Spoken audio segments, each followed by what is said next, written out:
Shortly after 5 o'clock on the evening last Friday, we got a report from one of our fire engines out on patrol, working out in the old Oxbow burn country, of a smoke in the area. He saw the smoke over the top of the hill, radioed it in, and that he was going to move closer to try to investigate. We were able to get initial attack resources headed that direction right away, but they kind of get their heads down, really trying to put out the fire. They were telling a pretty harrowing story, this thing really up and moving on them, and we as managers are trying to make that decision if that fire is something that we can handle and think that we can catch it and handle with the resources that we have on district, or if we're going to have to think bigger picture and bring in outside resources. Again, this is burning in the footprint of the 1966 Oxbow burn, which burned 42,000 acres.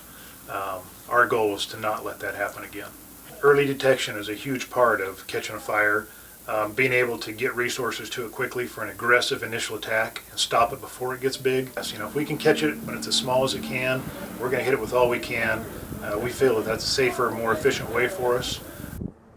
Well, about a decade ago, DFPA, the Douglas Forest Protective Association down out of Roseburg, started researching the use of automated cameras, smoke detection cameras, to take the place of some of their aging lookouts. Technology was out there to start utilizing cameras to basically take their place. Here in the Western Lane District, we have 3 of these cameras. Roman Nose Lookout, our old lookout station there, Walker Point, where we used to have a lookout, and Prairie Peak, where we used to have a lookout. We had our engine on scene, was able to get some directions from us, and then just chasing the smoke that he saw directly. They were doing their best, but nobody really wants to admit that you're not going to be able to catch it. Upon that call, we immediately pulled up our cameras here on the computer. We're able to pretty quickly get some eyes on this fire to really see what it was doing before our fire engines even got on scene. By 10 o'clock that night, looking at this, we knew that even a Type 3 team wasn't going to be able to handle this, and that we were going to have to go with a full order.